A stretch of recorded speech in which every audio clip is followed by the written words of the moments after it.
자, 그 초과세수와 관련된 문제는 이런 모피아 문제가 있는 겁니다. 자, 세 번째는요. 윤석열 대통령이 취임하면서 취임사에서 반지성주의라는 표현을 써가지고 했는데, 제가 제발 좀 지식인으로서 조언을 드릴게요. 윤석열 정부한테. 이런 식으로 하게 되면, 이런 식으로 편협한 생각 갖고 있으면요, 독선적인 사고를 갖고 있으면요, 진짜 비참한 처우를 맞습니다. 저는 반지성주의라는 표현을 보면서 완전히 시대착오적인 사고를 갖고 있구나. 이게 뭐냐면요, 반지성주의가 뭐냐고 저한테 물어보시는 분들이 많아요. 물어보시는 분들이 많은데 제가 이거 쉽게 설명해 드릴게요. 결론부터 얘기하면은 우리 사회 기득권이라는 게 있잖아요. 우리 사회 특권층이라는 게 있잖아요. 이거에 대해서 비판을 하게 되면은 가만 안 놔두겠다는 거예요. 이거에 대해서 전쟁 선포한 겁니다. 기득권이나 특권을 비판하게 되면은 하는 사람한테 재갈을 물리겠다 이거예요.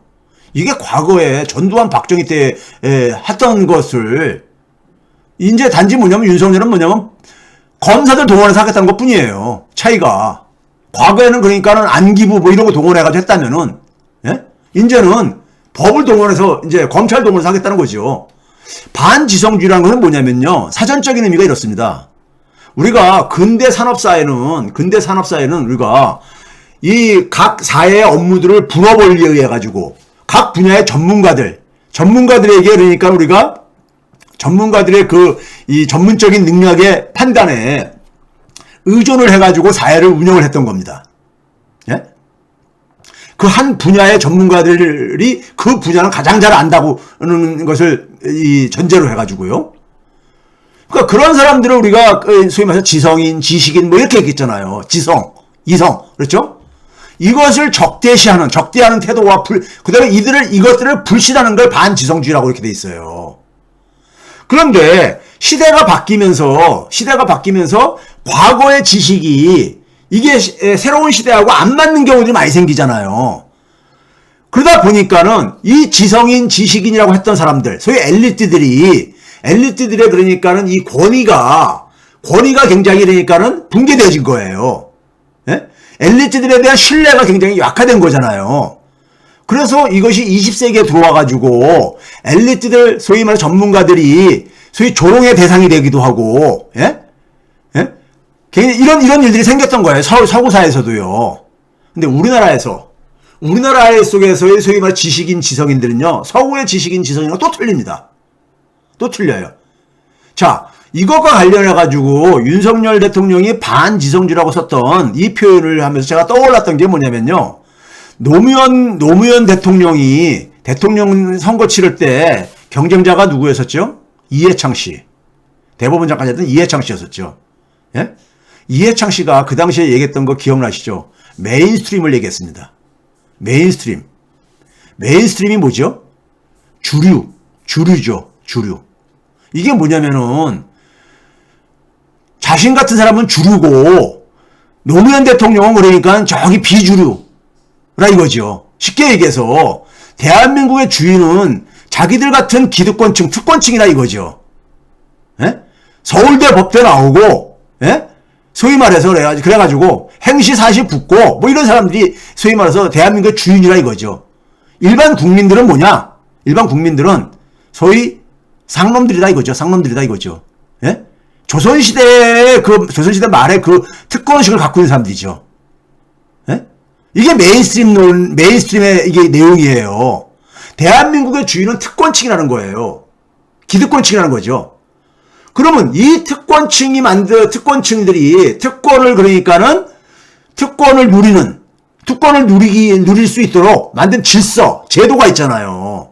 지금은 그러니까 경제력이 교육력을 결정을 하고, 교육력을 그러니까 또 그걸 가지고 돈 벌기 쉽고 경제력을 결정을 하고, 그 경제력을 가지고 정치력까지 장악할 수 있고, 그래가지고 공적 자원을 나라의 공적 권한을 그러니까 이용을 해서 부를 축적하고, 이러면서 신분을 대물림하고 있잖아요.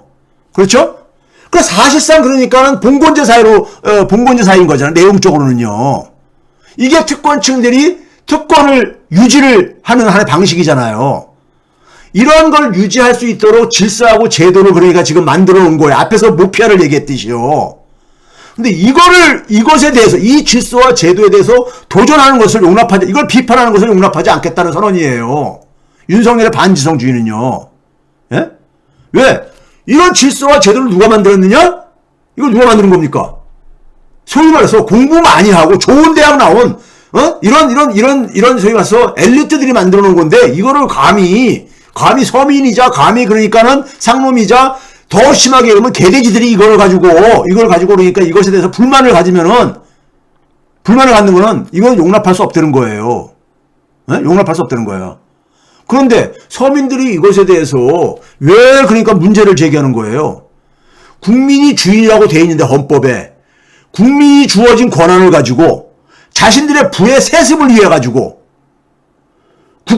국민이 부여한 국가 권력을 자신들의 개인적인 부를 축적하기 위해서 사용을 하다 보니까는 거기에 대해서 문제 제기를 하는 거잖아요. 공정이 파괴되고 정의가 없어지니까는. 근데 그거에 대해서 재갈을 물리겠다는 거예요. 지금 반지성주의라는 것은요.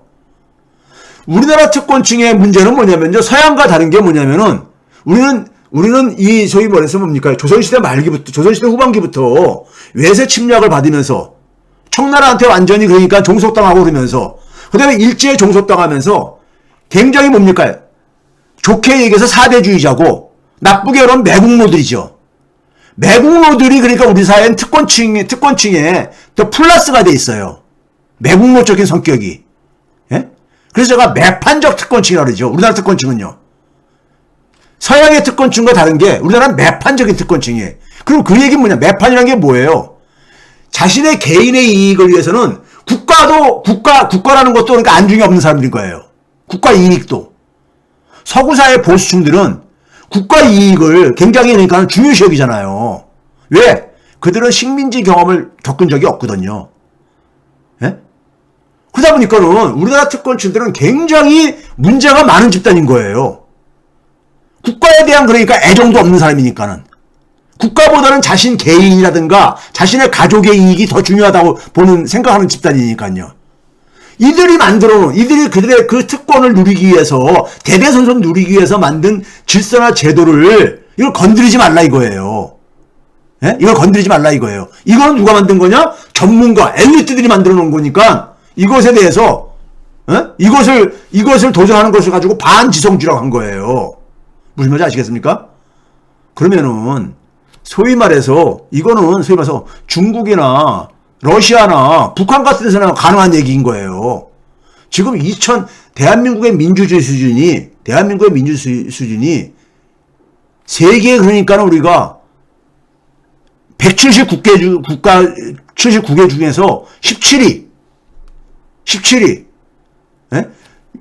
영국이라든가 미국보다도 스페인보다도 오스트리아라든가 캐나다보다도 더 민주주의 수준이 높은 나라에서 지금 한 40년 전, 50년 전도 돌아가겠다고 하는 되는 거예요.